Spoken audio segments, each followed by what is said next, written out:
Welcome to Sports Science Insight, the channel where we break down new scientific studies and turn research into practical knowledge for training, recovery, and human performance. Today, we are looking at the article, Effects of Cold Water Immersion versus Body Cryotherapy on Delayed Onset Muscle Soreness and Jump Performance Following Acute Strenuous Exercise in Physically Active Participants. This study was published in Medicine in 2026, by Liu and Ma. The question is simple. After a hard workout, which recovery method works better? An ice bath, also called cold water immersion? Or a cryotherapy chamber, also called body cryotherapy? This review compared these two popular recovery strategies for two important outcomes: delayed onset muscle soreness, known as DOMS, and jump performance recovery. So this is not just about which method feels colder. It is about whether one method reduces soreness better, and whether one method helps restore explosive performance faster. And if you want more evidence-based breakdowns on recovery science, exercise physiology, sports performance, and training, subscribe to Sports Science Insight. Let's break it down.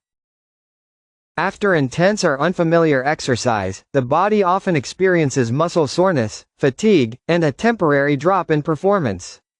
This is especially common after demanding eccentric work, repeated jumps, sprints, strength training, or intense sport sessions.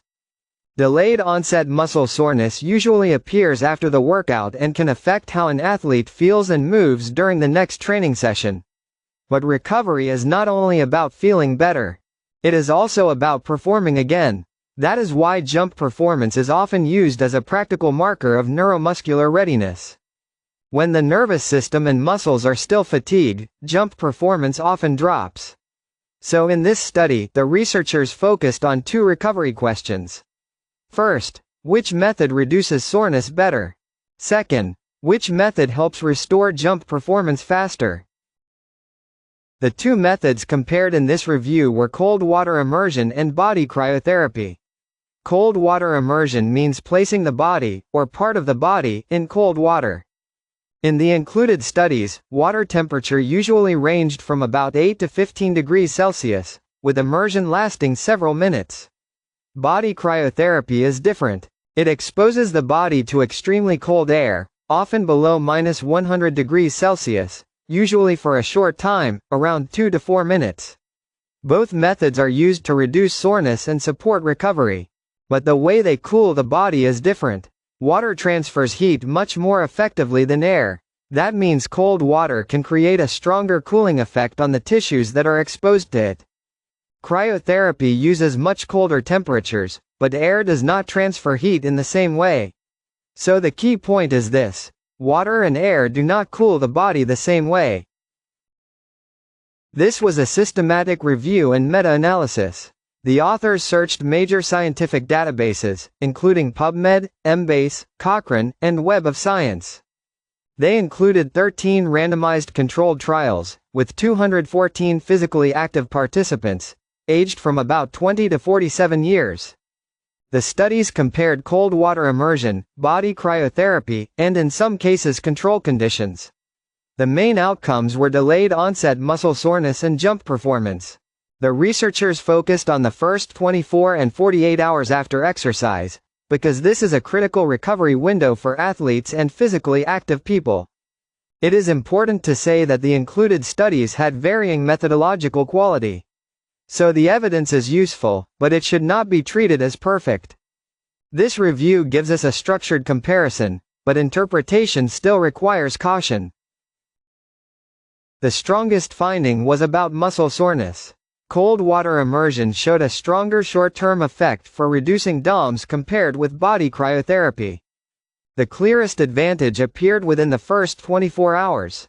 At 24 hours, the mean difference was 1.07, with a confidence interval from 0.70 to 1.43, and the result was highly statistically significant. In simple terms, the ice bath had a stronger signal for early soreness relief. At 48 hours, the difference between cold water immersion and body cryotherapy was no longer statistically significant. So the message is not that cold water immersion is always better for everything. The message is more specific. For reducing soreness in the first 24 hours after strenuous exercise, cold water immersion looked stronger than body cryotherapy. Why might cold water reduce soreness better? One likely reason is thermal conductivity. Water transfers heat away from the body more effectively than air. So even though cryotherapy uses extremely cold air, cold water immersion may deliver a stronger cooling dose to the tissues in contact with the water. This may influence pain perception, local inflammation, blood flow responses, and the sensation of muscle soreness. Cold water immersion may also create vascular changes, such as vasoconstriction followed by changes in circulation after the immersion. But we should be careful not to oversimplify the mechanism. Recovery is complex. Pain, inflammation, circulation, nervous system responses, and individual perception all play a role. The practical idea is this: cold water likely provides a stronger and more direct cooling stimulus than air, which may explain why it performed better for short-term DOMS relief. The second major outcome was jump performance. Here, the result was different. Body cryotherapy showed a modest advantage for jump performance recovery at 24 hours. The effect size was SMD equals 0.52, with a confidence interval from 0.03 to 1.02, and the result reached statistical significance. But this finding needs caution. The lower end of the confidence interval was close to zero, which means the result was fragile. There was also important variability across studies and protocols. So we should not say that cryotherapy is clearly superior for performance recovery. A more accurate interpretation is this: body cryotherapy may provide a small short-term advantage for jump performance recovery at 24 hours, but the evidence is not stable enough to make a strong universal claim. At 48 hours, there was no significant difference between the two methods for jump performance. So the possible advantage of cryotherapy appears short-lived and uncertain. This study shows that timing matters. At 24 hours, the methods looked different depending on the outcome. For soreness, cold water immersion showed the stronger effect. For jump performance, body cryotherapy showed a possible modest advantage, although the evidence was more fragile. But by 48 hours, the differences became less clear. For DOMS, cold water immersion no longer had a statistically significant advantage over cryotherapy. For jump performance, there was also no significant difference between the two methods. This suggests that the best recovery tool may depend on the goal and the timing. If the main issue is soreness tomorrow, cold water immersion may be the better supported choice. If the goal is next day jump performance, cryotherapy may have a possible short-term signal, but the evidence is less stable. By 48 hours, the decision may depend more on access, preference, cost, and the athlete's response. This evidence is useful, but it is not a universal rule. First, the total sample was relatively small, with 214 participants across 13 studies. Second, the protocols were variable. The studies used different temperatures, durations, exposure methods, and recovery timings. Third, the jump performance results had high heterogeneity. That means the results varied considerably across studies. Fourth, this review focused on short-term recovery, mainly within 48 hours. It does not fully answer questions about long-term adaptation. This matters because regular chronic use of cold recovery after training may raise separate questions about how the body adapts over time. So the findings should be applied carefully. Cold recovery can be useful, but it should match the goal. Do not use it automatically after every session without thinking about whether the main goal is short-term recovery or long-term adaptation. So, how can we use this information? If the main goal is to reduce soreness fast, the strongest signal in this review favors cold water immersion. So, if an athlete is sore and needs to feel better within 24 hours, an ice bath may be the better supported option.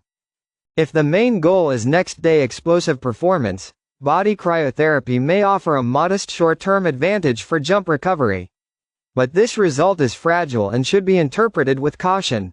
If it has already been 48 hours, the differences between the two methods become less clear. At that point, the choice may depend more on access, cost, comfort, logistics, and personal preference. The final message is simple. Choose the recovery tool for the recovery problem. Cold water immersion appears stronger for early soreness relief. Body cryotherapy may help short-term jump recovery, but the evidence is less stable.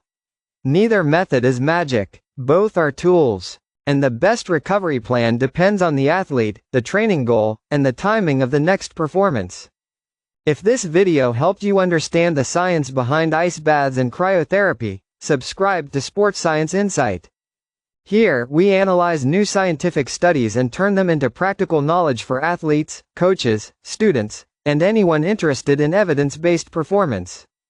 Leave your comment below. If you had to recover for tomorrow, would you choose an ice bath or a cryotherapy chamber? Thanks for watching, and I'll see you in the next breakdown.